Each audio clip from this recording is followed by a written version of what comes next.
5 p.m. I've been told that for the work session, we don't need to take a roll call, nor do the pledge, so we'll delay those until the regular meeting.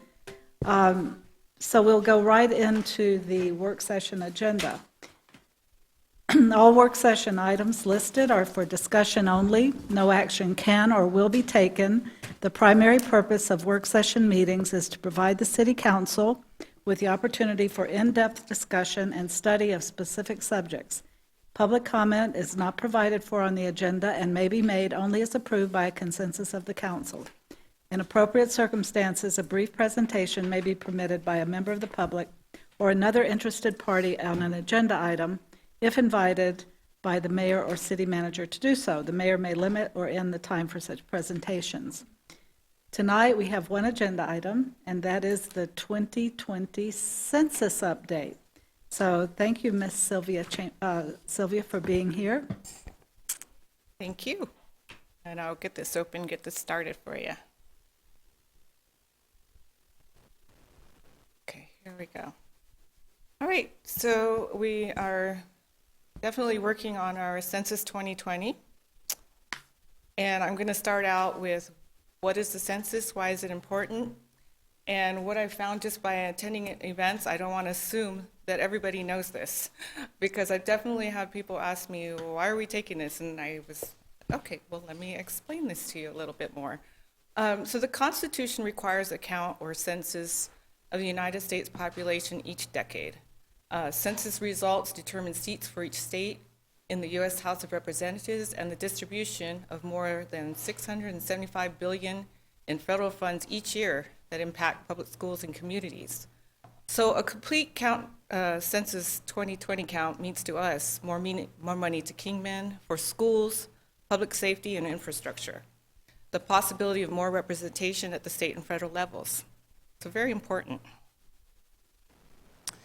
This year, we'll have 3 ways to respond, by online, mail, phone. So that'll make it a lot easier for more people to respond to the census. We only have 7 questions this year. So I'll go through them quickly, and at any point you have questions, let me know. How many people are living or staying at home as of April 1st, 2020? Whether the home is owned or rented, about the sex of each person in your home, about the age, the race, whether a person is of Hispanic, Latino, or Spanish origin, about the relationship of each person in your home. It's really going to be quick, short census. The Census Bureau will never ask you for your Social Security number, money or donations, anything on behalf of a political party, or your bank or credit card account numbers. Sylvia? Yes. Sorry. So I think it's really important that everybody understands how important this census is as far as, or the historic nature of this census. This is the first time census has allowed anybody to be counted without a paper ballot, which is hugely different than just 10 years ago. And so historically, it's always been, you get your packet in the mail, and you'd fill it out, and hopefully you remember to mail it back. This time, we're getting 3 different options. You're going to get it in the mail. You can just call them up and say, answer these 7 questions, or get online. They've got a new system now that allows you to be identified. It does not collect your personal information. That's where I think a lot of people are getting held up and have been held up in the past. And as Sylvia continues to walk through, we're going to try to break those barriers down. But we want to be clear that we're not collecting individuals' information other than those 7 questions. And anybody who's done any data crunching with census information will appreciate the need for those 7 questions to be answered. But beyond that, we don't want it, the federal government doesn't want it. So we want to make sure that it's clear that this is historic. There's 3 different ways to respond to the census, and the 7 questions are extremely important, but not so in-depth that anybody should feel like it's an intrusion into their privacy. So, Thank you. Could I ask a question? absolutely. Is it important for just one person in each household to answer the census? If there are multiple people in a home, does only one It only takes one. person per household answers? Yep. When you're asked about the relationship of each person in your home, then that will be the relationship of that individual to the people in the home. Yes, Because correct. the other relationships may vary. Right. Okay, thank you. Right. As in, they just live here. Okay. So on this slide, we're showing the hard-to-count areas in Kingman that were identified from the 2010 census. And the shade we have is this kind of brown, anyway. And this area is 70 to 73% basically, let me go back a little bit. So the tracts with 2010 mail return rates of 73% or less are shown here. So we had basically 73% in our area. About here is where our city Kingman limits is, and then about here also. So in between, these are areas we definitely need to capture this next census count. As far as the 2010 census, we had 11,217 households and an average household of 2.5 people. So I kind of did a little hypothetical math that say we only responded at 73%, then 27 didn't respond. So that would equal 3,029 households that didn't respond and approximately 7,572 people that didn't get counted, just based on these numbers here. So we definitely want to capture that.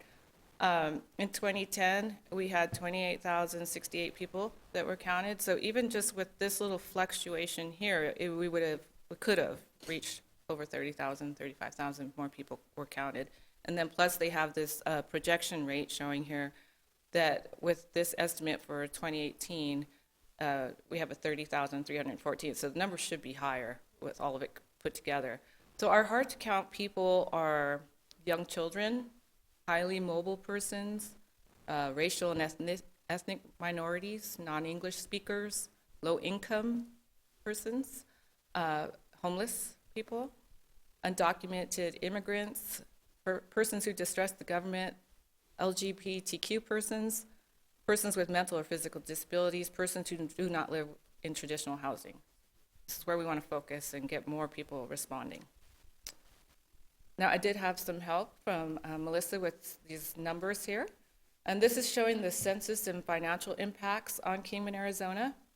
So we have state shared revenues. In Arizona, the state shared revenues with incorporated cities and towns, as well as counties, are income tax, state transaction, TPT, basically as we know it, vehicle license tax, highway user revenue funds, and these are allocated on a ratio of the city population compared with the total incorporated population of the state. So based on the last decennial census with adjustments for growth estimates. Now we'll go in and see a little further breakdown. So revenue estimates per person. We have a little breakdown of how much revenue per person we would gain, and when you just kind of calculate these numbers here, it was about 400 per person. So if you kind of used that 400 and went back to the number I projected, it's like 3 million right there. Yeah. Yes. It would be worth noting that this just is city funds.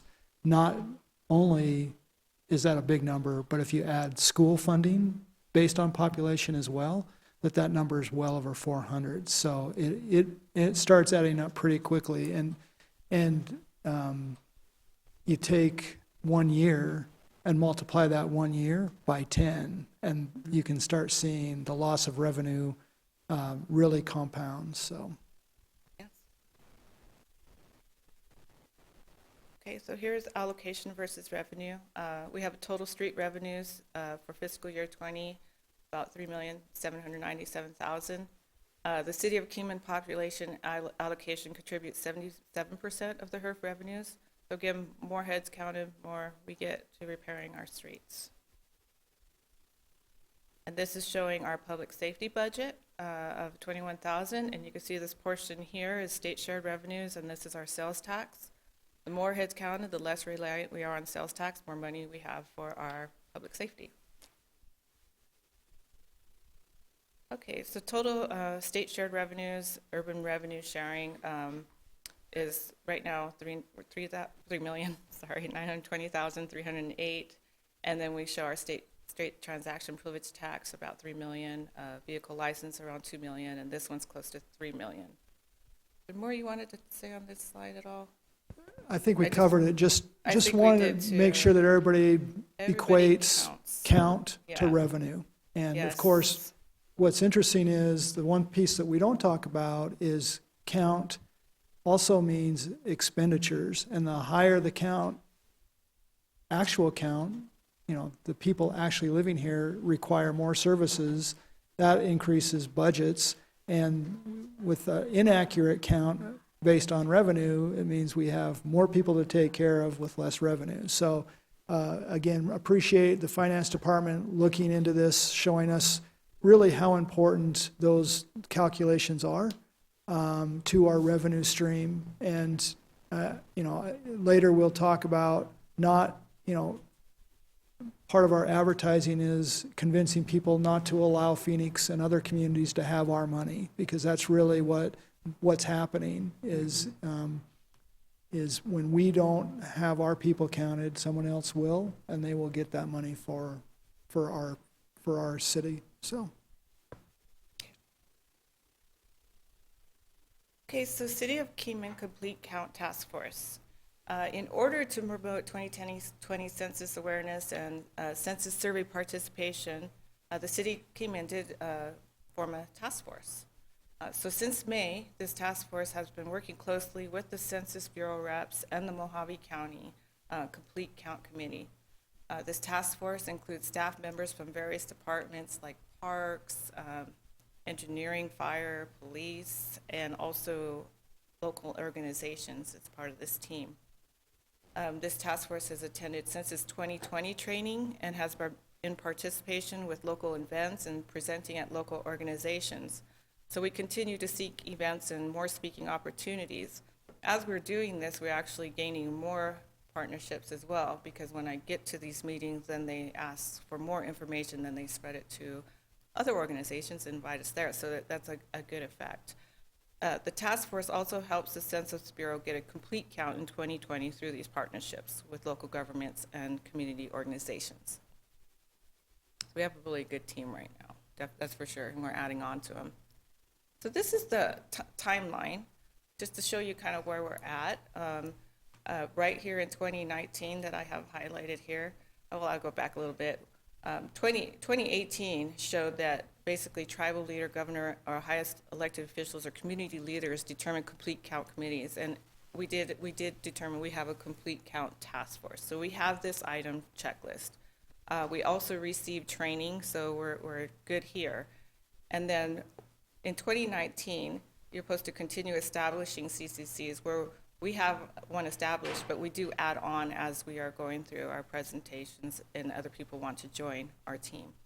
We're also supposed to be developing a strategy and work plan, and we definitely have one going. We have a lot to show in further slides, so we're on track. We're doing great. And in 2020 is when a lot of the campaigning for taking the census will occur and being at locations to help with the census counts. And then as down here, farther down, April 1st is the big day, Census Day.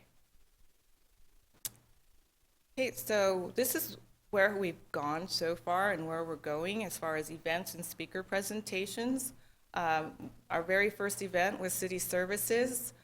We have completed training with Mojave County. We went to the Mojave County Fair, Andy Devine Days, Oktoberfest.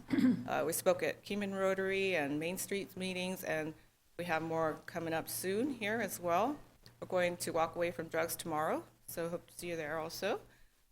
We will be at the Kingman Air Fest. We have a table at the youth club because Annie will be there. We do have a census fair coming up because October 22nd, that week, is the National Census Job Push, basically, nationally. So we're going to have one here, and we will have our local job recruiter rep and regional rep joining us that day and have tablets available so people can apply when they come that day. So I took a little break from that, but it's really good. The jobs here in this area are $14.50 an hour, and they're part-time flexible. So it's really good, and a lot of people seem interested, including people that have retirement already. they can work it out with to only make so much with the retirement and still get out there and get some work done. So we did have a lot of interest with that. As a matter of fact, Andy Divine Days, we passed out about 500 cards of people that were really interested, not just grabbing a card. So that was just one event. And then we have a speaker event at Free Thinkers, and we will be at the Career Fair, Mojave Community College Career Fair at the Fairgrounds. And we'll be speaking at our commissions, planning and zoning, historic preservation, and more. And then we are planning a school leadership meeting as well. So here's a snapshot of many of the organizations. I know it's a little small to read, but we have reached out to many in the area to work with us as public partnerships on this program. They'll be working with us as far as allowing us to have events or going to events with us or promoting Census 20 along with us. So they're going to partner with us in several ways, but we do have a good list that we're working on, and it keeps growing, as I said, as we attend more meetings and events. So the partnership with schools, there's a program called Statistic in Schools that the census have. So part of our meeting in November with the school leadership will be to promote and encourage schools to implement this program.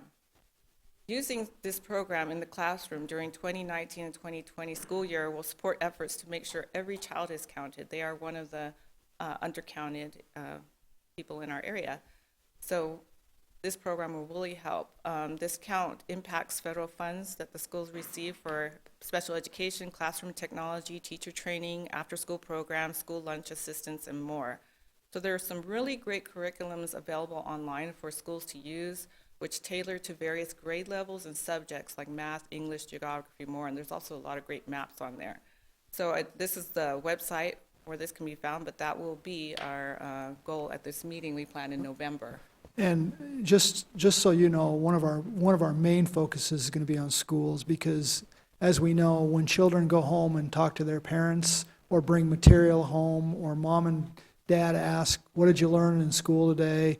When our children talk census, there's a good chance that their parents do not know much about the census or have not participated in the census in the past. You think about some of these kids that are in school now, they have parents that were very young when the last census occurred, and the push seems to be stronger now than it has been in the past. I don't know if you can even remember what 2010 census materials even look like. I mean, it just wasn't as promoted as what we're getting today. That's based on our technology and our knowledge. But the school programs really seem to be, I think, are key to reaching some of our undercounted populations, non-English speaking, folks that have less income that are not counted. Children go home, and when they talk to their parents about, "Hey, mom and dad, we need to be counted," that's going to go a long ways. And we've had some initial conversations with school leadership in both Kingman Academy and the district that have been really positive. So looking forward to what the schools can do to help move the census information forward, and to see what we can do about reaching those undercounted populations. Because I really think that when the kids show up and they're bugging mom and dad about being counted, there's going to be more likelihood that mom and dad are going to be willing to do that. So. Okay, so now we have a lot of marketing that the Kingman Task Force has come up with several ideas, so it's a good list. We plan on putting census information on the water bills, park newsletters, and social media. We'll have a web page created for the Kingman website. We'll be seeking corporate sponsorship, signage in cart transportation vehicles and fleet decals, and we'll provide census information at voter registration drives.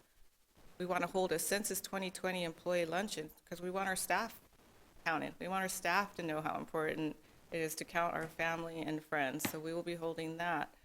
we'll announce Census 2020 at our council meetings, commission meetings, and other events we attend, just to keep promoting how important it is.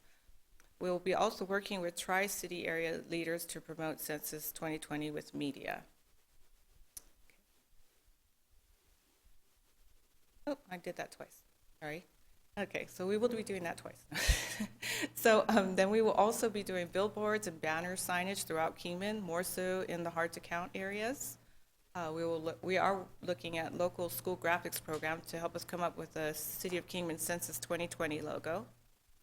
We have a contest in mind for our local schools, which include a poster, video, sticker. Basically, who comes up with the best poster, video, sticker related to Census 2020, and the city will use them for marketing.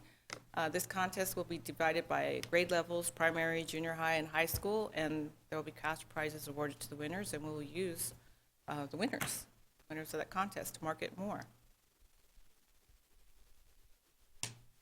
And here's a timeline from the census, looking at March and April of 2020. So in early March, that's when the census postcards are going to be sent to the homes. And then there's several letters through here, 5, matter of fact, that the census will be sending out to remind people to, letter 1 is it's the info to take the survey online, or it's a letter that accompanies a paper survey. The second one is a reminder letter to non-respondents, and then another postcard to non-respondents. Mailing number 4 is a letter and questionnaire to those who didn't respond. And then mail 5, it's not too late, postcards to non-respondents. The day, April 1st, is the day that everybody starts answering these questions. And so this is, March and April are going to be the hefty time period to make sure people are doing this. So, City of Kingman will have some census pop-ups. In April, we'll be hosting these pop-ups in locations with high traffic and hard-to-count areas. We'll encourage local businesses and organizations to do the same.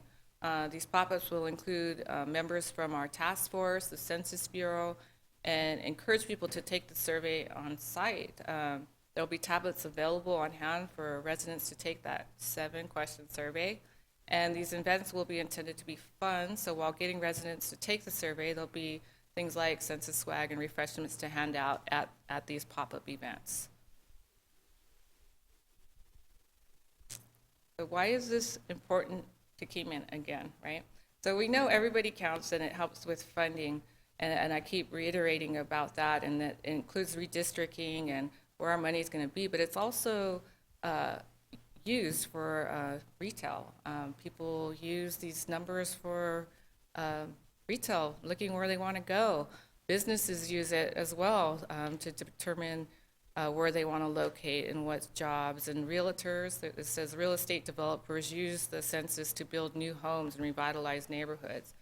So there's a lot involved with why this is important. It's very important. So that's why we're doing so much to make sure and promote why it's important. And please take it, because everybody counts. So at this point, I didn't even know this guy moved. That's pretty interesting. Does council have any suggestions that you would like to add, or any questions that you have for us? Any questions, comments? I would have one question. I guess the question would be, you spent a lot of time on this presentation, and it's excellent. Is there any way that we can throw it up on the city's website or on the social media to try to start to get that message out? Yeah, so we're absolutely prepping for a web page that's going to have this PowerPoint. We're going to have a bunch of connections to the census website. They've got some, Sylvia's shown some of their flyers and stuff. So we're planning on having that be part of what we're marketing to. If people have questions, hopefully they'll there's people that don't trust the federal government. I get it. But the fact of the matter is, the founding fathers outlined a census in the Constitution that we need to do. And so, hopefully our web page will have the information that will help people feel comfortable in filling out the census.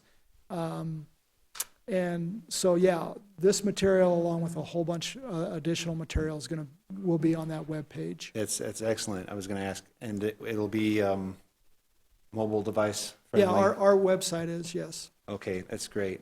I think that you raised a great point. I mean, it's no sensitive information is being captured, but it's a matter of getting $400 a person to come back locally to work on local issues and not staying in the great state of Maricopa, as people call it, which is over 94% incorporated, right? So it's just getting more of our money, our local money, to come back to work locally, right? Right, and you know, the great state of Maricopa has been growing rapidly. The city of Kingman, basically, our population equates to about 0.5% of the total state population. But what the revenues mean to us are so much more than that. I mean, it's really, if you take $400 a person and you take 1,000 person undercount and you multiply that by itself and then multiply that by 10, there's millions of dollars there that we lose to somebody else. And you know, it may not be as dramatic as Phoenix or Scottsdale. It could be losing it to Bullhead or Lake Havasu. You know, that money gets divided elsewhere when we don't claim it. And our claim to it is our people showing up and being counted. Now, I will tell you that our hurdle with only 2 areas of undercount compared to 7 in Bullhead, you know, they've got their own challenges, and we are working regionally with our local partners. Sylvia pointed that out. One of the things that we do every Tri-City Council meeting is report on the activities of each jurisdiction to help promote this regionally, and we are going to be teaming up with the county and the other cities to develop some media product that encourages all the citizens in our region to be counted, because it all matters regionally as well. So I remember the last 2 census counts, and I would just want to say this is by far the most comprehensive strategy I've ever seen at the city of Kingman. So good job. I have a comment. I think when we talk about the count meaning $400 per person, I think it's important to add per year. And I would always tag on what it really translates to, because it's really that loss over 10 years. And so I think that's more impactful, Okay. that your vote really, your count over 10 years is quite substantive. And so that might have a little more impact.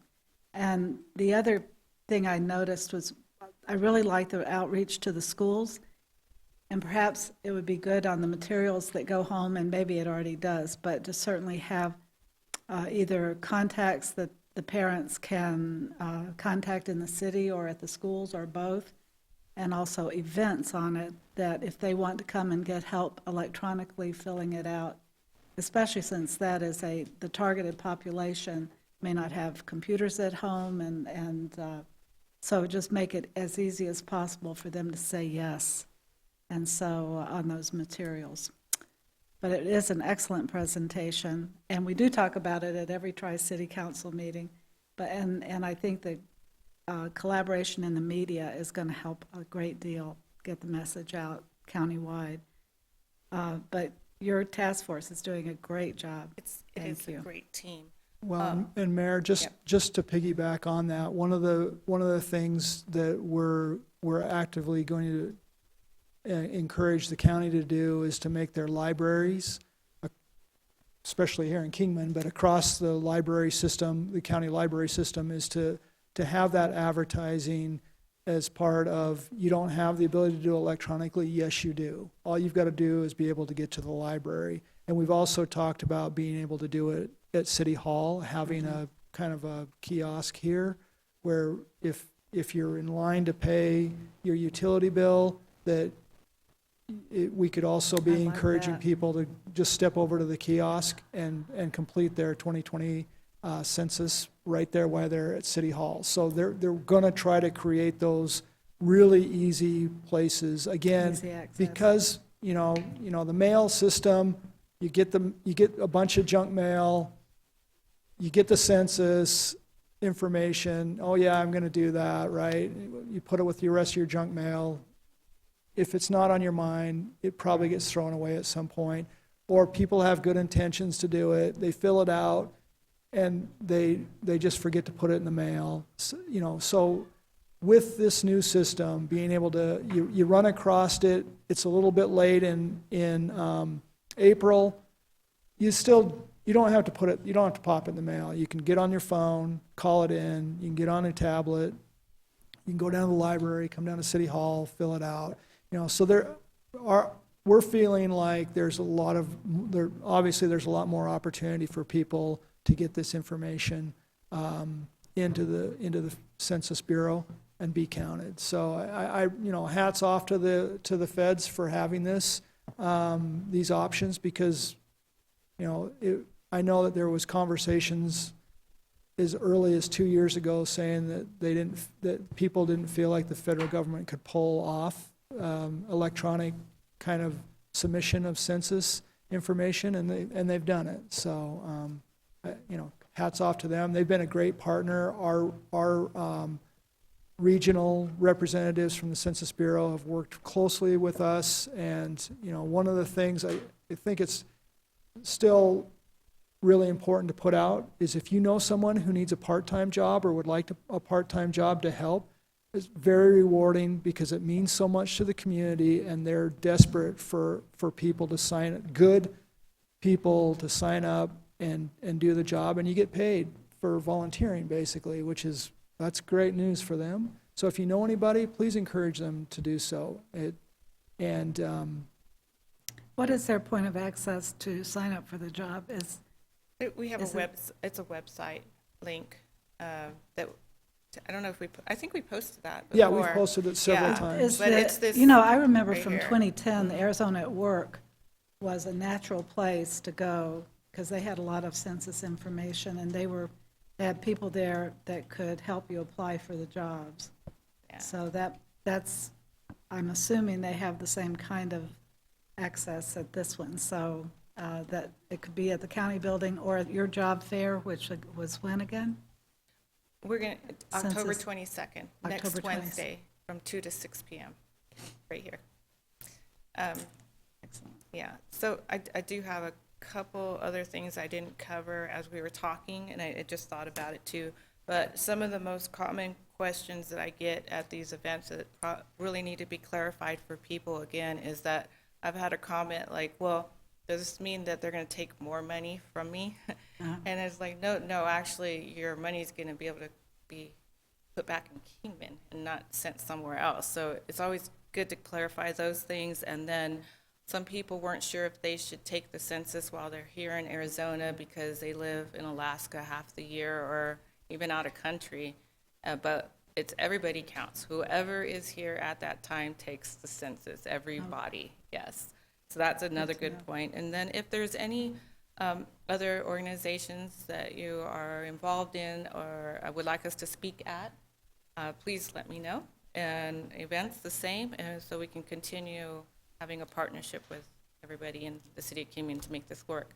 And so as an ending, we do want the citizens of Kingman to, we want to tell them, let's be counted and don't let other cities have our share of federal and state funds.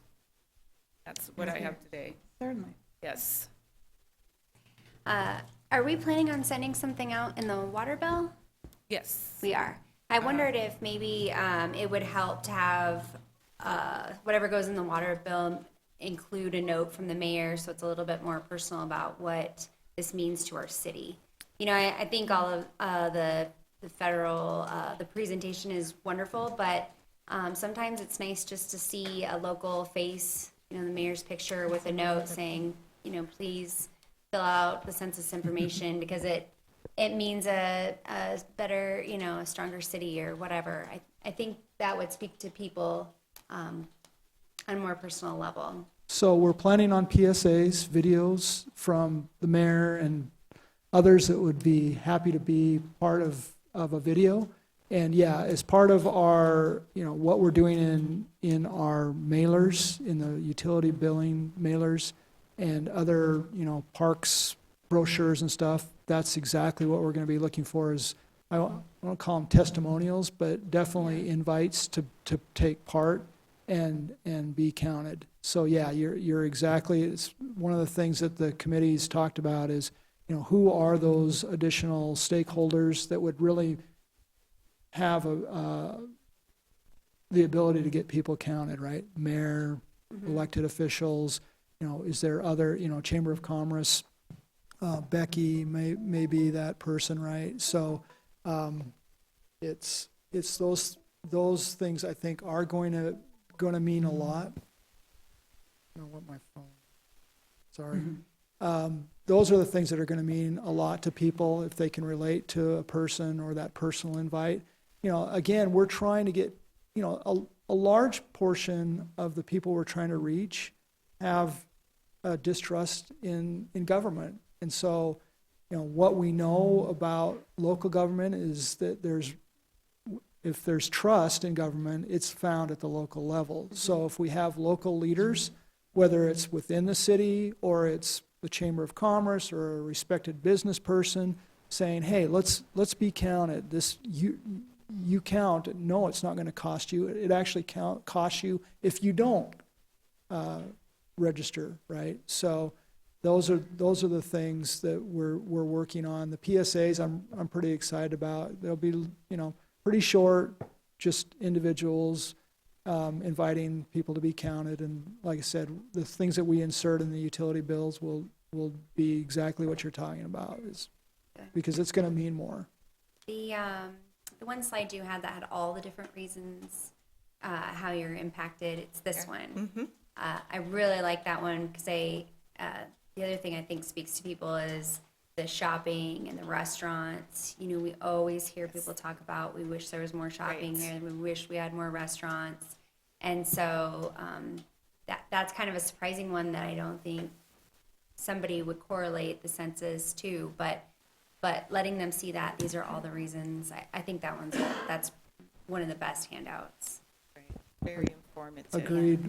Yeah. And when Sylvia and I were talking about this, when it was interesting, because we know, one of the easy one that we know uses census data and planning data are when they want to locate a new grocery store. They count rooftops, they count population, and they look at the number of people within your area, and they'll make a decision directly on number of rooftops versus, how many grocery stores. And so that one in particular, but restaurants, same thing. If they can see population underserved, they're much more likely that a site selector is going to want to be here. So you're absolutely right. This is one of the key ones that we talked about highlighting in a bigger posters around the city and definitely on the website. So. I can't remember what else I was going to say now. But yeah, I definitely need that number. Yeah, I can't think of anything else now. Oh, I do remember. So we've been taking these boards to our events with us, and this is kind of some of the slides are here. But the one, kind of, we were talking about distrust in the government a little. Showing the people the 7 questions, it relaxes them. Like, this is all I'm going to do? Yes, this is it right here. And having it that big and ready for them to read It has relaxed helped. me. But I said, it relaxed me when I saw it. I said, well, that's not bad. yeah, it's really not. Yeah. So that's what I was going to say. Anyways, that's all I have for now. Any other comments? Thank you, Sylvia. Thank That was you. a really excellent presentation and great work. Thank you. Right. Well, since there are no other topics on our agenda, I think we will, I'll adjourn this meeting and we will return at 6 o'clock for the regular meeting. Thank you.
Good evening. I'd like to welcome you to the regular meeting of the City Kingman Council on October 15th at 6 p.m. Could we have roll call, please? Mayor Miles, Here. Vice Mayor Lingenfelter, Here? Councilmember Mello Keener, Here. Councilmember Scott Staley, Present. Councilmember Watkins, Here. Councilmember Waite, Here. Councilmember Nelson is excused. We have a quorum. Thank you. Pastor Dunn of Oak Street Baptist Church will provide the invocation this evening. Please stand for the invocation and remain standing. And I'm going to ask Timothy Wright of our Kingman First Robotics to lead us in the pledge after the invocation. Shall we pray? Father, as we come before your throne of grace this evening, we want to ask your blessing upon this day that you have given to us, and Father, for what remains of it. Father, we ask that we look to you for leadership and guidance, and Father, for protection and preservation in our lives. And Father, we ask your blessing upon Mayor Miles and upon each member of the council today. Father, that you would guide and guard them, and Father, you would lead them in making decisions that will be for the betterment of all the people of Kingman. We ask your blessing upon our chief of police, upon our sheriff, and upon our fire chief. Father, we thank you for them and all of the brave men and women who serve with them. And Father, we pray that you would watch over each one and protect them. And Father, I pray that in a day where there is so much liberality, that people would understand what respect should be given to those who serve us. And Father, I pray that you would protect them in every sense of the word. Father, we ask your blessing upon our nation today, upon our president, upon other members of Congress and the Senate. And Father, ask that you guard and guide them. And Father, in these days where there is so much turmoil, I pray that partisanship might be laid aside for unity of the nation, for the betterment of the people of this nation. Now, Father, we pray that you would receive honor and glory for all the things we ask in Jesus' name. Amen. Amen.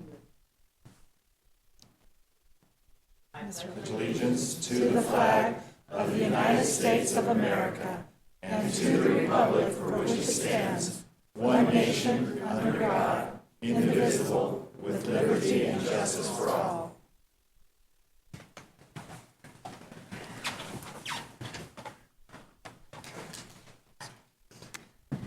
The council may go into executive session for legal counsel in accordance with ARS 38-431-03A3 to discuss any agenda item.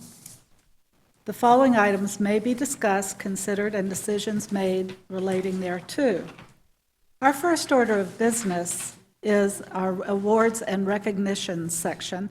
And tonight, I'm very pleased to actually recognize and express our appreciation as a city for the work of the Kingman Robotics Team 60. This is the Kingman First Robotics, and I was told that FIRST stands for inspiration and recognition of science and technology. So these about 30 individuals are young leaders who are setting the pace in our city for inspiring and recognizing science and technology achievements. Tonight we have Timothy Wright, who led our pledge here as a member of the robotics, and we also have Jody Shanneman, who is one of their leaders, and I would like to ask Ms. Shanneman if she would come up and say just a few words about the robotics team.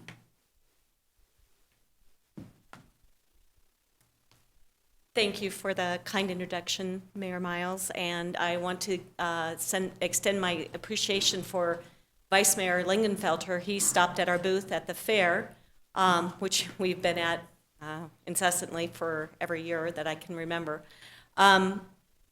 We wanted to come here to, greet and thank the city of Kingman for their support over the years. I have been with the robotics team for 18 plus years. We started the program in 1996 at the Kingman High School, And we've expanded and opened our doors to a community team. We now have 6 schools that are Encompass plus homeschooled and Kingman Virtual Academy that we welcome. We've had interest come from Needles where they do not even have a robotics program to drive the hour drive to come to our sessions, and we've opened our doors to them. Over the years, we've had numerous accomplishments where we've allowed, actually given that opportunity to Kingman youth to expand and go on to engineering degrees. Even, people go, what is robotics? It's just building a robot. We have a junior mentor who is now at ASU who would slap me right now because it's not just about the robot. We have this, I believe, and I thank my deceased husband for bringing me into this program, because this program is more than a robot. We build character, we build creative citizens, active citizens, productive citizens. We teach them the life skills.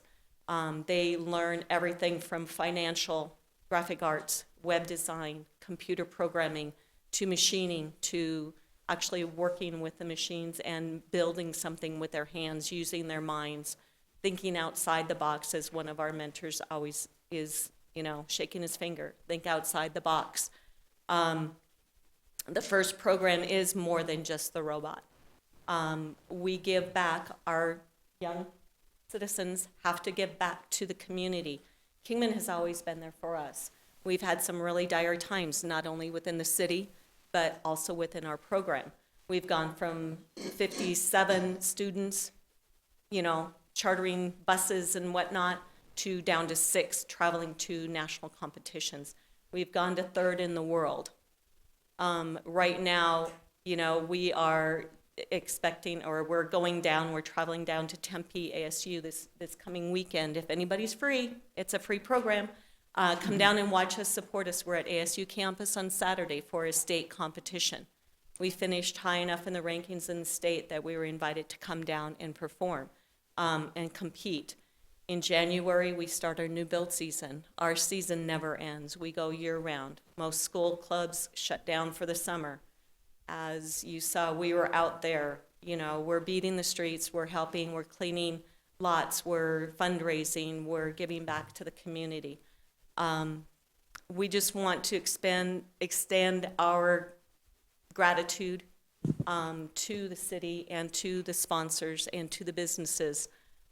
We also would like to take this time to do an outreach, as we are attempting to build a building that would be open to the community for STEM, for youth projects. We have 9 pieces of huge equipment sitting in mothball storage right now because we have a small facility at the high school. And thank you for Kingman Unified School District for allowing us that area that we utilize for our shop. These kids go on to college, and we have a nice open bridge with CAMA and the industries at the airport, where our students go from graduation and the next day they can be working in the industry and learning. We've had students come back and say most colleges don't allow them to touch the equipment till their second year in college. They know more than their professors because they've already worked on those machines. They already know how to draft. They already know how to do machining. So that means a lot to us. We've had, believe it or not, we have a Kingmanite who worked on the Mars rover. So I'm very proud of her. I mean, she came from this program and went on to NASA and works for them. We have JPL. We have a student who just graduated college this last May, and he's already a published engineer. So Kingman should be proud. We may be small, but we're mighty. We take our bulldog name, we're the Bionic Bulldogs, and we take it to heart. Team 60 has been around for many years, and we've outlived a lot of teams. There's over 7,000 teams now. And this year, we can actually wave our flag. We have all 4 levels of first involved in this community. We have junior FLL for Kingman, or kindergarten through 3rd graders. We have FLL, First Lego League, which is for 3rd through 6th grade. We have FTC, First Tech Challenge, which is 6th through 12th, and then we have FRC, which is our big robots. We open our doors at 7th grade, but traditionally for first, it's 9th through 12th. So we've been struggling, we've been keeping at it, we're tenacious, but we wouldn't be able to do it without Kingman's support. Thank you. Thank you so much. And your work and your leadership is creating a mighty legacy for this city and also an inspiration for the future.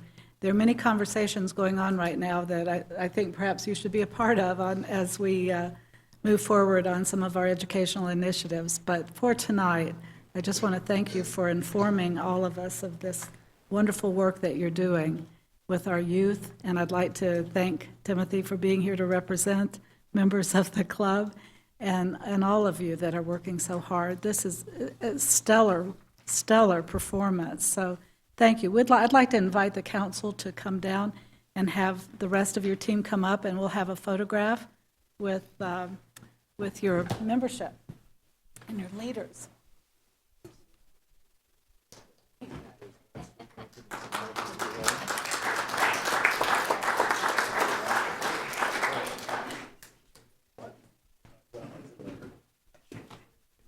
Which way would you like us? We do what we're told.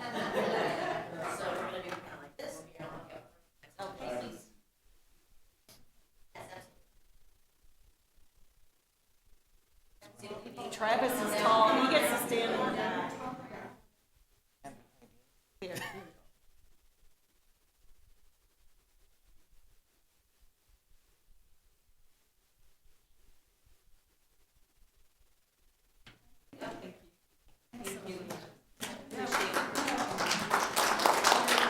You know what, I brought these.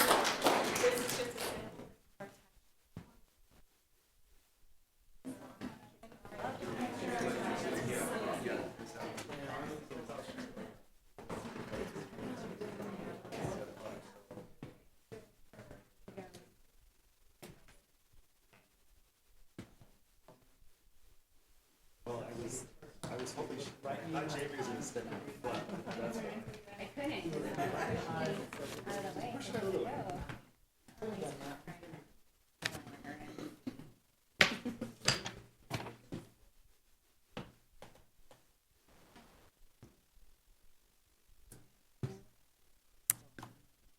Okay. Next order of business is call to the public, comments from the public. Those wishing to address the council should fill out request forms in advance. Action taken as a result of public comments will be limited to directing staff to study the matter or rescheduling the matter for consideration and decision at a later time. Comments from the public will be restricted to items not on the agenda, with the exception of those on the consent agenda. There will be no comments allowed that advertise for a particular person or group. Comments should be limited to no longer than 3 minutes. So we do have Bill McCabe signed up for call to the public. Now, that's a department report tonight, so it would be appropriate for him to speak now at the call to the public. Please come on up, Mr. McCabe.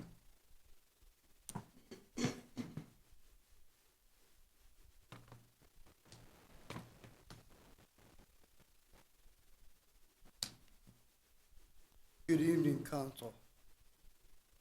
I want to first thank you for your time that you put into coming here and everything.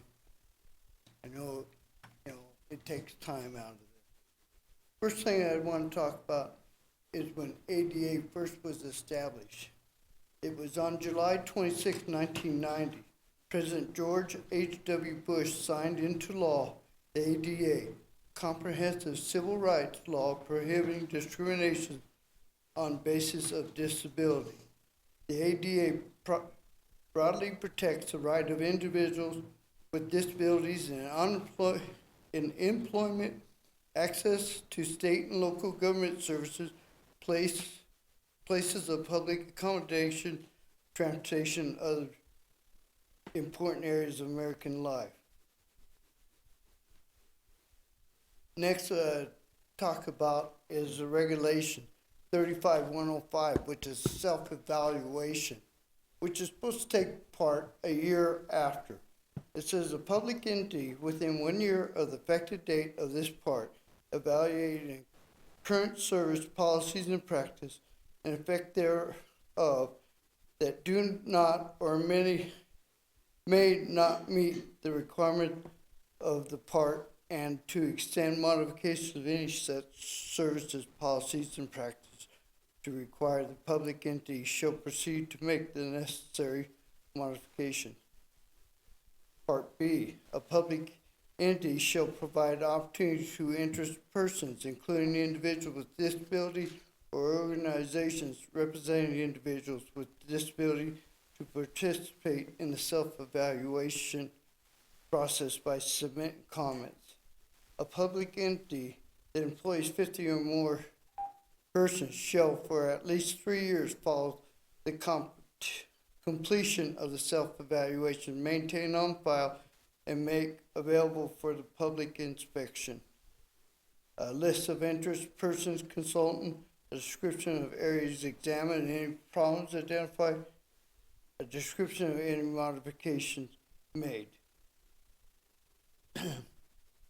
In public entities have already complied with self-evaluation requirements of regulations implementing Section 504 Rehabilitation Act of 1973, then the requirements of the section shall apply only to those policies and practices that were not included in previous. A notice, a public entity, this is 35106, a public entity shall make available to applicants, participants, beneficiaries, and other interest persons information regarding the provision of the part. Thank you, What Mr. they're McKay. telling you is you're supposed to do a I- self-evaluation. I did, I think we understood what you read, but thank you, Mr. McKay. Thank We you. will have a department report on that later this evening.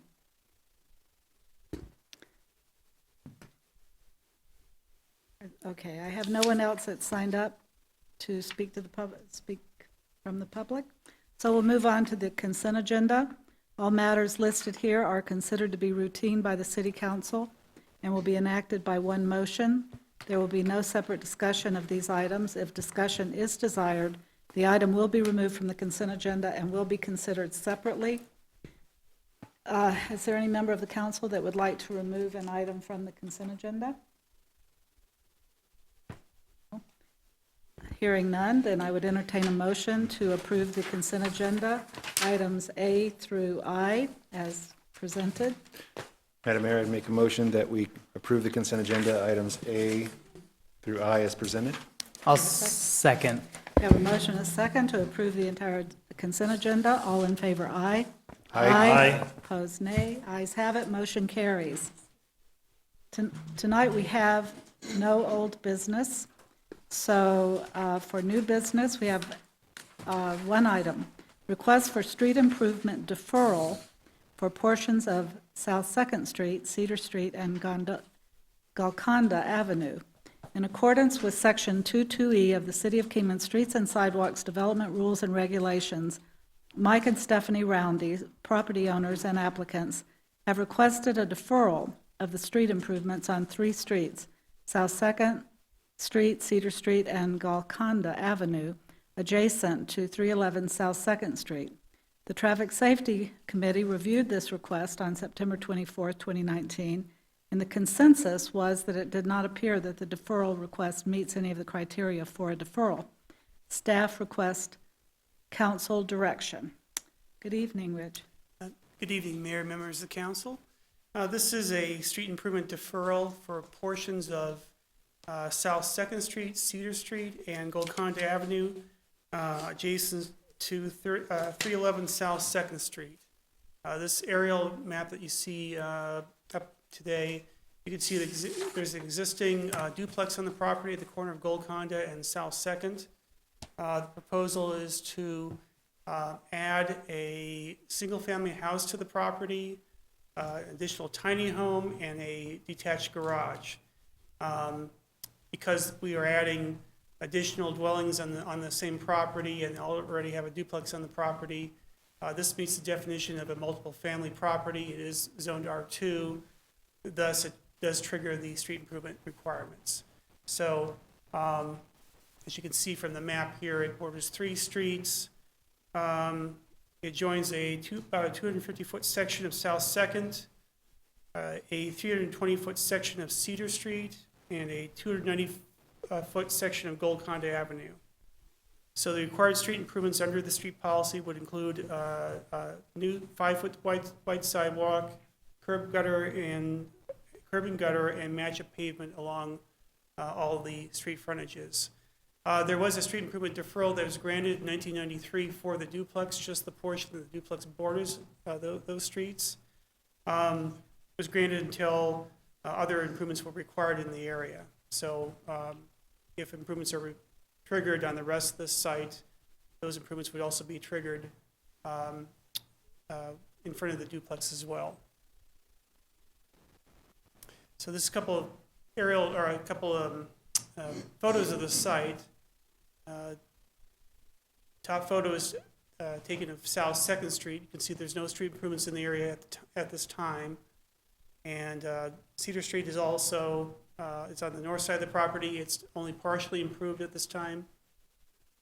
The improvements would be kind of in the foreground where those weeds would be. And then this is Golconda Avenue, is kind of the bottom of the hill. And again, curb gutter and sidewalk would be required along this part of the frontage of the property. So the Traffic Safety Committee took a look at this request to defer those improvements and review the criteria that's adopted in the street policy. These are the 7 criteria. The commission, or the committee determined that there was no, it did meet in the criteria listed. So the recommendation was not to grant the deferral. Council, so the staff is really just asking for council direction this time. If the council does choose to grant a deferral, we would need to have you approve a resolution granting that deferral at a subsequent meeting. If the council agrees to grant the deferral, you may designate such conditions as are necessary to secure the intent and the purpose of the street policy. And with that, I'll try to answer any questions you may have. The applicant is here, Mr. Roundy. I believe he may want to address you on this. Are there any questions of Mr. Ruggles at this time? Go ahead, Counselor. I have a question. Sure. In going through the material provided, you have included a list of criteria that the city council has previously agreed upon, that these are sort of the parameters by which we, things that we consider when we're deciding whether or not a deferral is warranted. Among those include number 2, which says that the streets in question have been identified as part of a major street construction project and that the required improvements could not be built and salvaged in accordance with the proposed construction project. And obviously, we want to honor, or at least we want to obey the rules. If we have set rules for ourselves as a city council, I think we need to obey the rules and use those criteria. So considering that's the criteria that we're looking for, that's one of the reasons by which we could deviate from, the standard. It looks like the applicant submitted a letter on August 27th, 2019.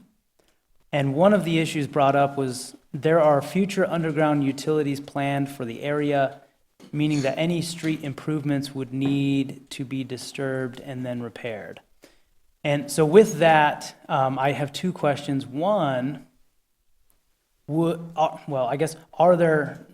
does the city have any improvements that we intend to make that would disturb those sidewalks or improvements? And does that fall within this, I guess, deferral reasoning for number 2? I would probably defer to Greg on this one, but my understanding is that there is no programmed plan to do any of those improvements in this area at this time. Greg, elaborate on that a little bit. The city doesn't have any improvements, but the applicant might be required to do some water and sewer extensions as part of his development. He's been advised of that, and I'm not sure if that's what he's talking about in the letter, but the city doesn't have any program capital improvements down there at this point. Okay, and then, so that goes to, I guess, another number that falls within those reasons, which include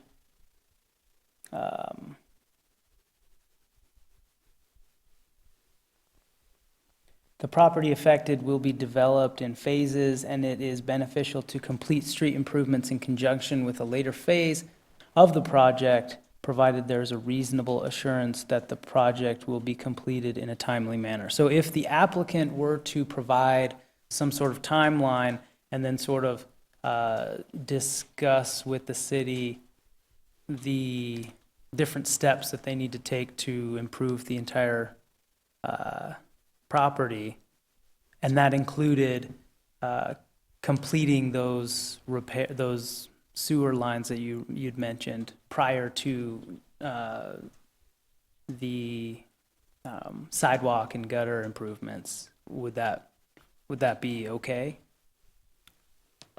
Would it meet that criteria? Would it meet that criteria? Yes. Potentially, yes, it could. I know there's already a deferral in place for the existing duplex there that I believe Rich mentioned. And one of the conditions on that resolution was when the adjacent property improves, then all the improvements have to go in. Okay, so there's and I think that we've discussed this as a council before. We're having this problem wherein when we keep deferring projects or improvements based upon the improvements of neighboring projects and nothing gets improved, then nobody improves them, and then they just remain as they are. Is that? That happens, yes. Okay. It has happened. Okay, thank you. I don't have any further questions. Any other questions? I have a question. I looked at, of course, the PowerPoint, but also online. It appeared that that whole section, probably from Route 66 down, there are no improvements anywhere. Were there? I believe the nearest sidewalk improvements is on 4th Street. There was a project that was done on 4th Street, but this is a couple blocks to This the is several blocks, all east. that whole area Right. There's nothing immediately abutting this property. unimproved. And there are other houses and other properties there that are built. Is there anything that would compel, that are closer to Route 66? Is there anything that will ultimately compel all of those existing properties to improve streets? Well, And I'll tell you why I really push this, because when I lived on Golden Gate several years ago, and that's one of a really nicely developed area with street improvements, even street lights. And then there was a development that started on property just 2 blocks over that built a whole series of homes on dirt roads because they had been grandfathered in when they had been platted. And that's an issue I want the council to take up because we have to change that in due course, but we don't have it right now. So that was a case where, boy, there should have been improvements, but the only way to do that would be at the improvement districts. So is there anything to compel all of these people, or is it just going to stay dirt road, dirt road, dirt road, dirt road, and then you have 1 block of street improvements? well. It's in reverse of what I experienced. And this is a kind of a unique property. It is the only R2 zone property in the area, so everything surrounding it is single-family zoned.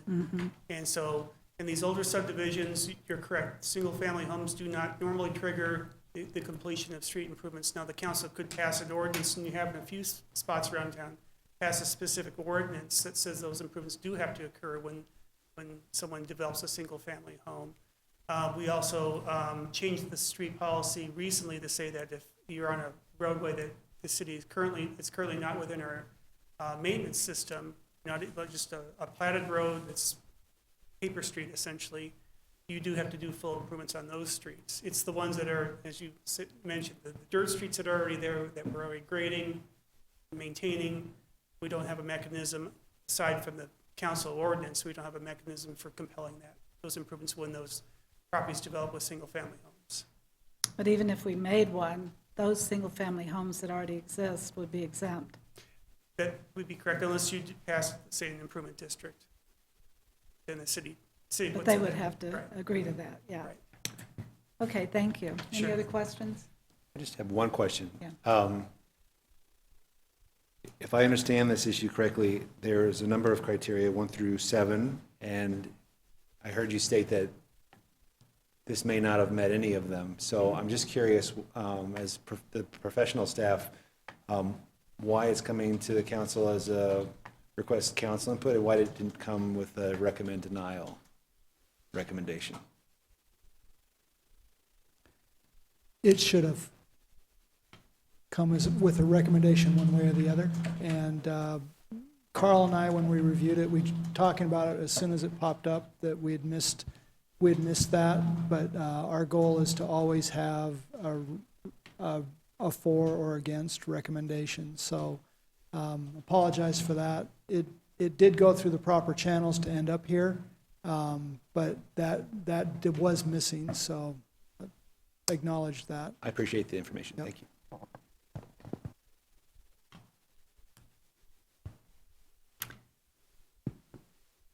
One other question. Sure. Is the property large enough to be subdivided? It could be subdivided further. So if it were subdivided and a small home built on one parcel and the other on, then it would not require street improvements? Right, so if it were to be, say, a parcel plat created and each of the new homes were on its own separate parcel, they would be considered single-family, and it would not trigger the street improvement requirements. Thank you. Okay, sure. I'd like to ask Mr. Roundy if he'd like to come up and address the council. Mayor Miles and council, thanks for having the opportunity to speak. My pot roast is still in the crock pot, and I'm not able to feed my wife, but she's at conferences today, so I'm going to speak on that. When they speak about Cedar Street, and they said 3 streets, first of all, Cedar Street, if we want to call it a street, it's not even a maintained street. It hasn't been maintained. City's not maintaining it. You can just go over and see it. I've kind of done some basic on the deferrals. You know, they're 1 through 6. First, and I feel kind of targeted here because I'm not really a developer. If we were going to put multiple, we could legally put like 25 units per acre on that, according to R2 zoning. We decided just to put a couple tiny home and a residential family home and just a storage facility. So when I go back to the deferrals, I go back to looking at the, as Councilman Wyatt brought up, the number 2 major street improvements. Mike Pryor, which is not here in the meeting, he informed me, and if he didn't inform me correctly, then I'm misspeaking, but during there's grant money available for sewer improvements that's not been allocated yet, but it's coming. That means that the sewer improvement would have to go down First Street and back down Golconda. Now, I know there's not funds allocated for that right now in the general budget, but it's been proposed to realign the sewer line to go down through Black Bridge Canyon, whatever we want to call it. So that would obviously call a street improvement back on Golconda. The other thing that I kind of look at is if you go back to the photos of the duplex, I would go back to number on the deferral of number 5. And it's kind of the property being developed in front of the street and has been identified as needing a horizontal or vertical adjustment. It's typically the terrain of the street. When you look at the terrain of the street and putting curbs and gutters back in there, it doesn't allocate for that except for building up the right of way, which has been a drainage issue, which I won't even go back and item 7 as far as the drainage. Because the majority of the water that's been coming off of Second Street has developed onto that property. And that's why the retaining walls, you'll see retaining walls on there, were put in place to keep the water from going back on the property and back down the street where it was allocated for. So those are kind of the issues that I say deferrals why. I go back to, they say this, the council may defer, so those are kind of 3 reasons. But the other thing I kind of miss that doesn't really make a lot of sense is, and I'm not trying to change the ordinance here by no means, but we're not even staying with the neighborhood. There's nothing else down there in that neighborhood that even directly reflects, except for 4th Street, which they're correct. There was, I don't know if that was an improvement district, I don't know what they did there, but they did put curbs and gutters and sidewalks on that. Other than that, Topeka has sidewalks and curbs. They probably go back 60 years. Topeka going from 1st Street down to, I think it's 6th Street.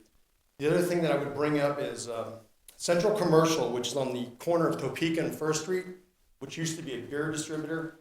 They changed ownership. They sold the building. It's now a restoration building.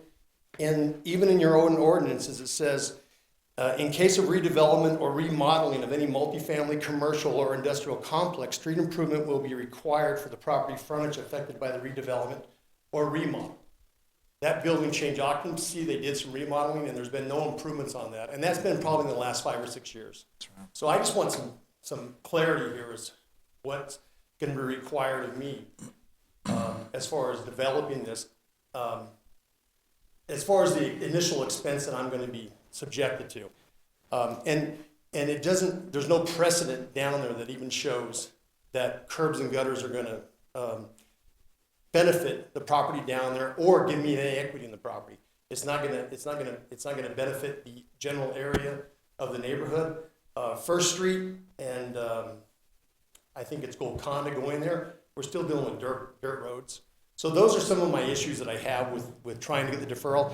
And the last thing I'll bring up is the referral that was granted in 1992, I think it was 93 December, it said that therefore it's resolved, the sidewalk improvements as required by the street and the sidewalk development rules and regulations for a duplex at 311 South 2nd Street be deferred until such time as adjoining properties in the area is developed with street improvements. Under the criteria that there's no street improvements, only in industrial, commercial, or R2, there'll never be any street improvements. There'll be no adjoining properties that will ever have to do any type of development. And I go back to, we've taken a blighted area, we've cleaned it up, we're trying to make something nice out of it. It seems like the city of Kingman recently has been in the business of demolishing stuff instead of bringing it back up. So we're just trying to make a property that's going to be useful, going to take away some blight in a blighted area, and be beautiful for the city. And these additional costs are going to make the project pretty much unobtainable. So those are some of my concerns. Mr. Randy, I would have a question for you. I know regulations can be a pain in the neck sometimes. I'm going to ask a stupid question. It might be a stupid question, but why not just do a parcel split and avoid this section of the ordinance? Wouldn't that be cheaper? We could do a partial split, but one of the issues down there, these are all 25-foot lots. When this thing was put back into place as an R2, they were like 25-foot lots. Obviously, ordinances have come out with tiny houses to allow and I don't know the whole details of it, but to allow the 25-foot. I would have to go down there and try to split that. I mean, I guess we could do a partial. We're going to lose the R2 availability, so I'm not sure if I do a partial split and allow the duplex to stay R2 and then everything else be residential. But I do own the adjoining properties all around the property, which are already RH mobile homes. There's some residential families, so the other properties are mine also. So I have those other properties, and I'm just trying to. Yeah. So yeah, a partial split, I guess, could be obtainable. I think the issue I have though is let's say for future development. If I was going to future development and we wanted to add on, as the council says, let's say we want to put multiple tiny homes or whatever else and try to take advantage of the ordinance that's been put in place, then I would be more apt to putting these improvements in because I'm going to get in return on my investment. I'm going to be able to get return. So that's kind of the consent. I would like to keep it R2 just because of that reason. Are you going to do all those additional homes, the tiny homes, within another year? No, they're not proposed at all. And the reason I ask that is because you know that the city is going through a comprehensive revision of the zoning ordinance right now. It's going to bring us up into the 21st century, really, and it's going to avoid a lot of these issues I think that we're experiencing. It just seems to me logically that some sort of a partial split, excuse me, would just completely sidestep this section of the ordinance, and it would be cheaper. I don't know. I'll bring Rich up to fact check that, but. Yeah, and I haven't got into that deal as far as the partial split, maybe they could be more informed in it, but I'm not positive. Yeah, because if you have to do all these road improvements and these sidewalks, I mean, that's gonna be a lot of. No, you're talking 895 feet, $17 a curb, It's a lot. 350 a a lot. square foot, so I mean, it's gonna put it to the point. And if I'm in an area, again, and I understand, we've done multifamilies throughout the area, if we're already in an approved area that has curbs, gutters, and sidewalks, I'm okay with that, because you're already improving it. And when you go down to Second Street, there's nothing that's even closely resembles any type of improvement down there. So I'm just, the deferrals I'm trying to list are the three that I've kind of brought up. That's the three that I can kind of use a deferral for. But I mean, there's gonna be a point, and I know, even though there's no capital improvements, I do know that the city of Kingman downtown has been replacing water lines. I've been told that this is an antiquated old water system that goes down Second Street. The fire hydrants demonstrated, it's just older, it's smaller. So these are all gonna be improvements that are very possibly gonna have to mean disturbing any type of improvements you're doing. Sure, understand. Thank you for the discussion. I appreciate it. Thank you. Madam Do we Mayor, have any, yeah, go ahead. May I Let's have ask discussion. Rich to come back up to the podium, please? Rich, I don't know, I'm sure you heard the dialogue. You're talking about some sort of a partial split, which would in essence sidestep this whole section of the ordinance. How would that all play out? Could you sort of walk council through that and what Sure. what that would look like? So this property is somewhat unique because it is surrounded by subdivided property. It was part of a subdivision one time. Prior to my tenure here, it was, the subdivision that incorporated this block was vacated. So it's a unsubdivided, like a meets and bounds type parcel at this point. So it could be split. Just, let's say 3 pieces, one for the duplex, one for the tiny home, and one for the house and the garage. It's It could be. certainly doable as long as each parcel was not less than 6,000 square feet in size, and it doesn't change the zoning. You can build a single-family house in R2, so you could do that. The only thing I would maybe express a note of caution is that if you see this part of Cedar Street over here, Greg and I were just discussing this, it looks like part of the roadway is not improved, may not be totally on our maintenance list. It's under the new street policy. If you're developing a portion of the street that's not on the street improvement maintenance list, then he may still be required to at least do improvements on Cedar. That would be in conjunction with anything that's on the portion of Cedar that's not currently being maintained. So that would be we'd have to research that a little bit. But Even if it's a that would single-family still be less costly to the applicant than having to do what's currently proposed. Is that correct? Right, or he could potentially seek a deferral just for that portion of Cedar Street or something like that.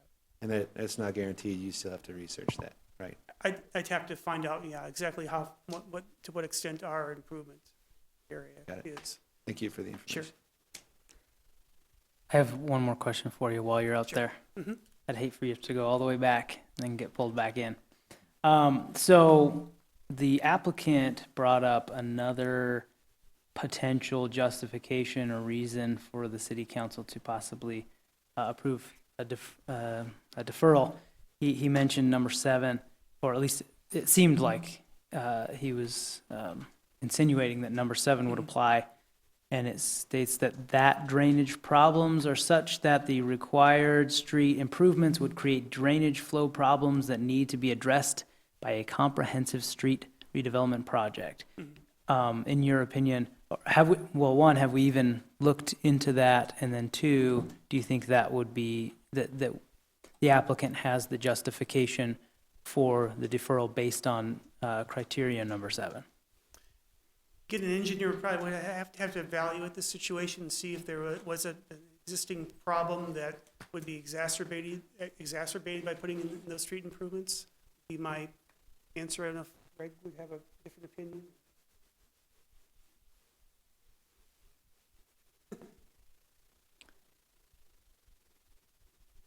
My aerial photo here, I don't know of any reason why putting the improvements in would cause drainage problems of someone else.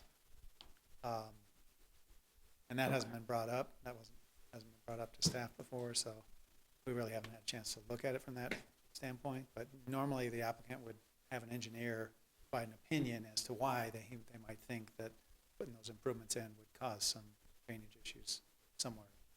The adjacent properties are done. Okay, I don't know of any reason off the top of my head why putting those in would cause a problem. okay, thank you. Mr. Ruggles? Okay, a deferral is not a permanent thing. There are conditions that could be put on it. Correct. That would end the deferral. Are there any conditions that staff has been discussing or considered would merit something of this nature? Well, I would say if this, instead of the splitting option, which is certainly a possibility, if the council was interested in granting a deferral, it does sound like Mr. Roundy has been talking about possibly doing some additional improvements in the future on the property. Usually it's tied to some sort of, kind of a guaranteed time frame, but, possibly 4 would be the closest, I would say, that council could use as justification for granting the deferral. That would be developed in phases. There's intent to develop it further in the future, and there may be some reason to defer to that later date. So that might be a justification to grant a deferral, if you're seeking one. Mm-hmm. Well, I was really thinking of his comments about owning properties surrounding it and the consideration of development of those additional properties. And at such time, having a larger area that would really be impacted by the Right. I guess you construction could of word it. it that way too. That it's tied to other development in the area.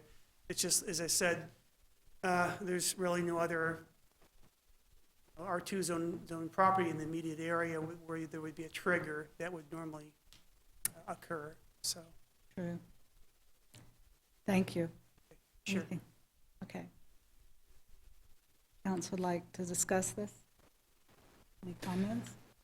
I think it's extremely difficult and sometimes frustrating as a policy board, to operate under such an antiquated code or an ordinance. So I'm sure glad that we're revising it.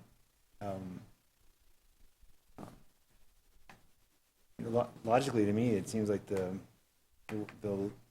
easiest way to take care of it would just be to do like a partial plat split, and then the applicant still gets what he wants to do, and that's kind of what we want to help.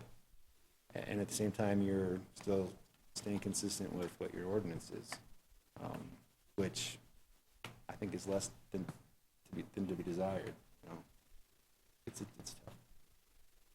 Any other comments? Madam Mayor and fellow council members, I know I would tend to lean, I know this is a tough issue, and I understand all the legal ramifications we're talking about.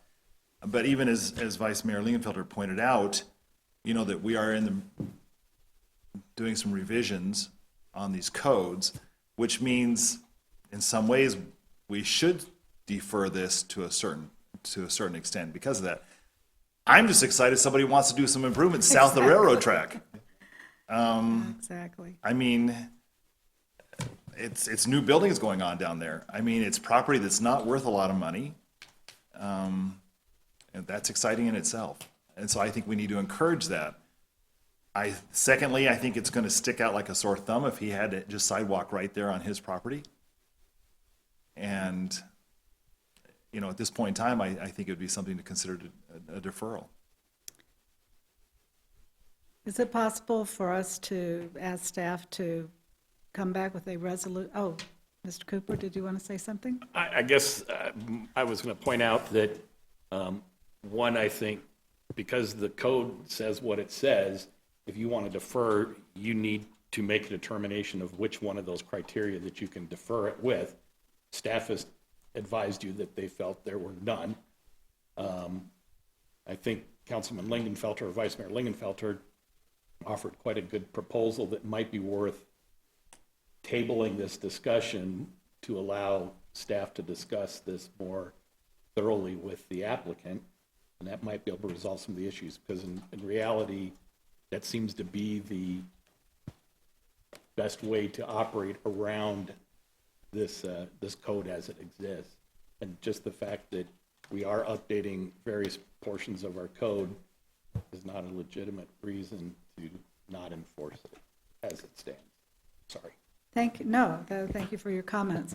I think of all of the 7, I think it's interesting. I think number 4 is the most applicable, only because I think of the development being larger than this one house, little house, and I think of it as a larger area, since he's not a developer, but he's planning to develop a larger area. But having said that, I do take into account what you're saying about going back to staff to discuss with Mr. Roundy the possibility of the parcel split, because the council is in a kind of a constrained position with these 7 criteria as presented, even though it makes no logical sense to have one property out of a whole area be subjected to these costs, and it would stick out. So would the council be amenable to sending this back to staff to talk with Mr. Roundy about the parcel being the split parcels? Do we need a motion? I'd like to have a motion, please, on that effect, to that effect. You know, I'll give it a shot. I'll make a motion that this item is referred back to city staff to discuss the issues that need to be discussed and to come back to council as soon as they can. And to discuss it with Mr. Roundy, the split parcels. Yeah, to specifically discuss it with the applicant, Mr. Roundy, and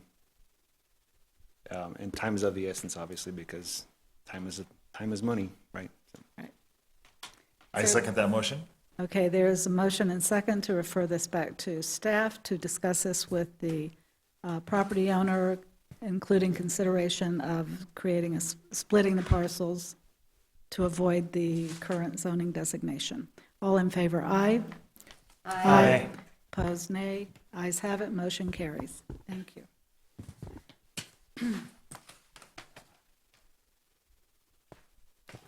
We'll go on to department reports, and we have an ADA report. Yes, Manager Mayor, Flanagan. Council, you had asked for us to look at kind of what our policies have been within the city, and so we have a presentation for you, and one of the things we wanted to point out is that this was more of a dusting off of an existing policy that was in place, so we'll have, I guess, a dust-free policy that is watched a little bit closer. So with that, I'll turn the time over to our reps to take care of this. Thank you. My name is Amy Milton. I'm the Deputy City Attorney. I work alongside Carl. Sure everybody knows Jackie Walker, Human Resources Director, and also our ADA Coordinator. So what we're going to do, I'm just going to give kind of a brief overview of the ADA as it applies to local governments, and then Jackie's going to talk about how that actually is working in the city and what we're doing to make sure we follow what we're supposed to.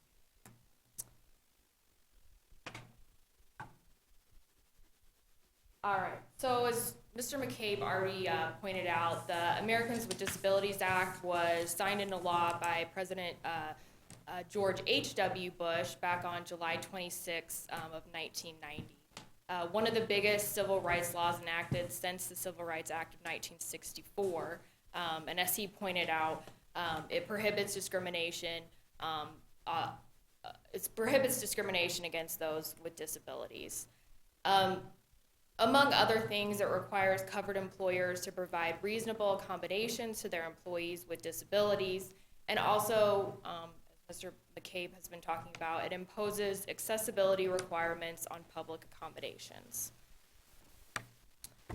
There's 5 titles of the Americans with Disabilities Act, but Title II is what prohibits discrimination by all public entities at the local level, and that's what applies to us.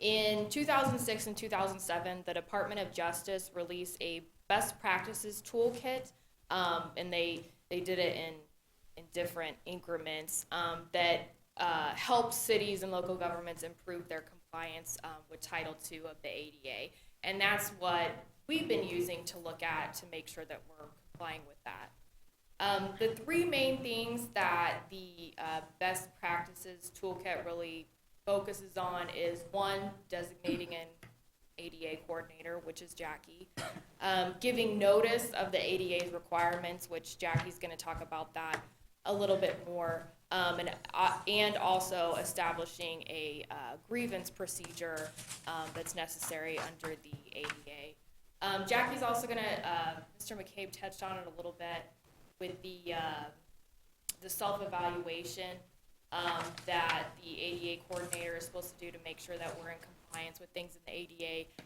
She's going to talk about that a little bit as well. With that,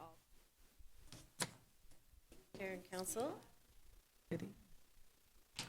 So, all City of Kingman, hope that's loud enough. Okay. All City of Kingman public involvement is conducted without regard to disability. And our public notices affirms that and provides contact information and deadlines that are set for requesting reasonable accommodations as well as responding to reasonable accommodations and complaints. Oops. So our public notices are on our city website. We also have public notices at all city departments. We've recently added it to our electronic communications board, which is housed here at the city complex. We recently added it to Channel 4, so it'll rotate through the public notices section on Channel 4. We will do at least once a year publish it on our social media sites, and we will also once a year publish it in the local newspaper. Those haven't been done, but the ADA does not require it, just requires that you provide notices on a routine basis and in different formats. Here at the city complex, we did have the ADA notice in Braille. I'm not sure where that's at now, so that's part of the dusting off. We believe that some of the remodel, it may be in a closet somewhere. I know it was in a binder. I have since ordered new Braille documents. This is a copy of our notice. It is the model Department of Justice. It was revised recently. We were using the 2010 model. Our grievance procedures are also in the same locations as our public notices. It also, we've added a complaint process to our website. So a person can go and make and file a complaint on our website. It comes right to the Risk Management Department, where 3 people receive that complaint, not just one person. So somebody could respond to it in a timely fashion. That is a copy of our grievance procedures. That's also, again, in the various locations. We also have information, training for our employees on Section 504 of the Rehabilitation Act. Our employees also go through training of the ADA and as it has been amended. We also have non-discrimination requirements in our employee handbook. The self-evaluation was conducted, I believe, under then department called Community Development, which will be bringing that out and making sure that we're complying and revising when it was last updated. And then we also have a safety committee who goes around routinely and inspects city facilities and city rights-of-ways, makes recommendations for compliance improvements. So with that, I'll answer any questions that you might have. Are there any questions? I have a question. Have we done a self-evaluation? I have not conducted the self-evaluation. At that time that it was done in the, I believe, the Community Development Department, which is now the Planning and Economic Development Department. So we're working with Gary to locate that document. So Does it have to be done every 3 years? does it have to be done every 3 years? I'd have to look at the law to see if it, I know it has to be routinely updated, yes. Okay, thank you. Okay, you're welcome. Any other questions? Counselor? Yes, how old is that? How old was the last self-evaluation? That Did you was say? not conducted under my purview, so again, I'd have to, I was just we're wondering. working with Gary to figure that out. Okay. Yep. And does our information on the website or other places list the name of the ADA coordinator? Yes, it does. Okay, thank you. And it also provides contact information. Good. Yep. Thank you. Any other? I have, the report that you've given is excellent, and it's about what the city does to conform with the ADA law. Does the city have responsibilities outside of the city itself on enforcing ADA compliance? And that's probably not a question for you. And I can answer that one briefly if you'd like. The Department of Justice has not delegated the enforcement of the Americans with Disabilities Act. They are the sole enforcement agency for that act. So what this is this is a requirement upon us and other local entities for us to evaluate ourselves, meaning we have this procedure for if someone complains about the city of Kingman violating somebody's rights because of a disability. Okay. So if someone has, do we have it as part of building inspection requirements? I would kind of defer some of that to the building official, but yes and no. The building code technically may or may not comply with the ADA.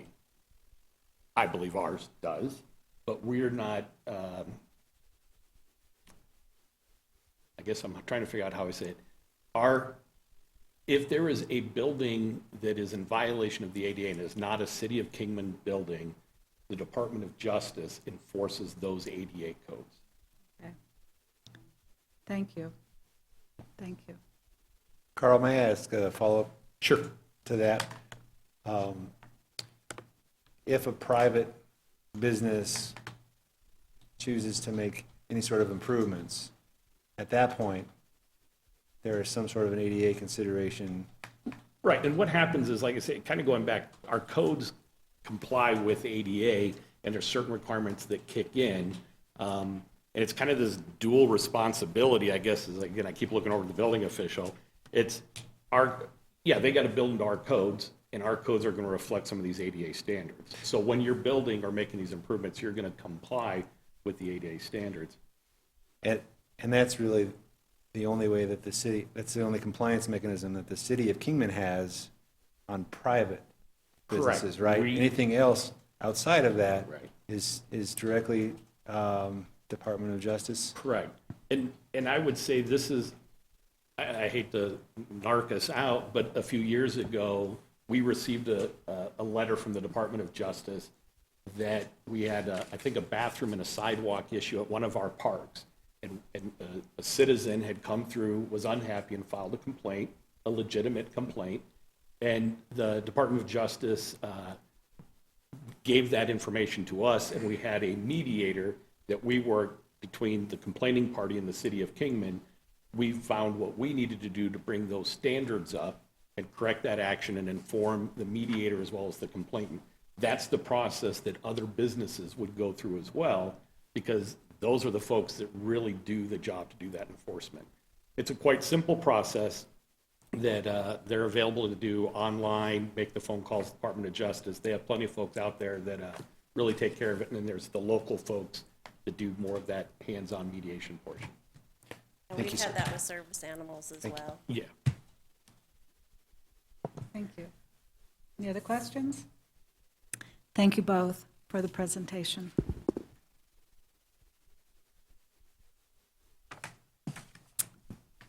Okay, let's move on to announcements by mayor, council members, and the city manager.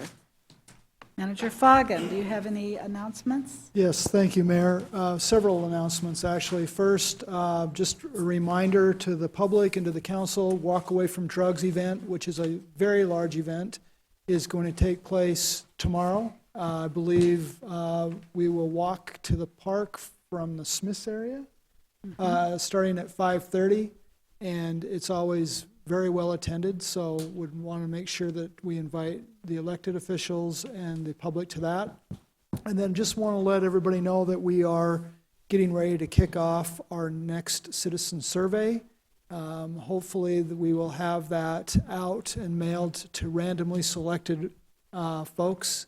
And just want to let you know that we are progressing with our next citizen survey, which we're excited about because we're looking forward to benchmarking against last year's. So just those were the two that I had for you tonight. Thank you. And that citizen survey, for those that may not know, is about the priorities of citizens for a city. So for it's the city. the citizen survey rates quality of service across the entire organization, evaluates transparency, and we'll also ask about priorities for where folks would support additional revenues being collected and spent.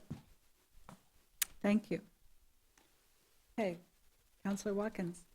Yes, Mayor, thank you. I handed all of you a copy of this. I just wanted to point out I attended the Transit Advisory Commission yesterday afternoon, and it just gives some information about, our transit program, what the city is providing. But I wanted to point out pages 4 and 5, where it says cost per passenger and cost per hour. And we are basically the most efficient Wow, of what we do and the services we provide. that's wonderful. I think that says a lot about our program. And I just wanted to recognize those concerned, those involved with that, and the good job they're doing. And of course, thank our commission and all our different members of all our different commissions for the job that they do in serving the city. Thank you for that positive report. Councilor Waite, I have nothing to add. Councilor Staley. Yes, I'd like to remind everybody that the Kingman Air Fest is this weekend, and the historic B-17 flew in yesterday. If you missed it, it is sitting out at the airport, and you can see it now. And then Thursday is a formation clinic, which is pretty exciting if you have time to get out there to catch that. But definitely, I would encourage everyone to go on Saturday. It's going to be much bigger this year, a lot of really great planes and helicopters, and there'll be booths and activities for kids. So please get out there and enjoy that. That's it. Thank you. Councilor Mello Keener, nothing? Vice Mayor? Nothing this evening, Madam Mayor. Okay, well, I'd just like to mention that this past week, we had a very wonderful kickoff meeting to a group discussion on the possibility of an advanced manufacturing training center at the industrial park. And the people at the meeting included the MCC president, members of myself, the vice mayor, and Manager Foggin, our ED team, members of, help me out. We had NAU here. NAU, that was And the one. Workforce Development from the county. Yes, so we had a stellar group of people discussing this, and the next meeting is being already scheduled. There's a lot, and of course, John Hansen from CAMA was here, and there's a lot of interest in providing a very excellent pathways to keep our youth and also create jobs for people in the community, but connected to our industrial facilities and to manufacturing, especially as that is a growth area of our city. And so that discussion is going on, and we look forward to that continued discussion. The other thing is, tomorrow we'll be having Tri-City Council, and some of us will be going to represent the city, and I will be walking away from drugs tomorrow, so please join us, and this is a very important event every year, and we appreciate it. That's all I have. So, council requests for future work session agenda items and/or calendar adjustments. Anyone have that? I would have Vice Mayor. one. So as everybody knows, the city is, we're funding a design of a comprehensive downtown streetscape plan. But really, after that design is done, there is no capital improvement money identified to actually physically move forward with any of those projects. I think that our downtown, it really helps us in the visitor sector, the population serving sector, and even the, not the traded sector, but I mean, it's an engine for economic development, and it's has a potential to be almost like a little village within a larger city. So I'd like to ask Mr. Foggin to put something on a work session to just discuss a full array of options to create some sort of a very small dedicated funding mechanism for downtown. Once that plan is done, that master plan, that you're not going to lose any momentum, you have this mechanism in place that's going to be able to reinvest in the downtown district. And as we've all seen before, and I don't remember the exact statistic, every dollar that you invest into a downtown, what was it, 37 dollar return. So I think that there's justification for looking into it. Thank you. And I have one item that I would like to see coming, maybe as work session, but certainly, to start the discussion, and that is how to address the need to require subdivision developers to upgrade to current standards periodically so that we don't end up with 25-year-old subdivisions that now can be built without addressing current standards.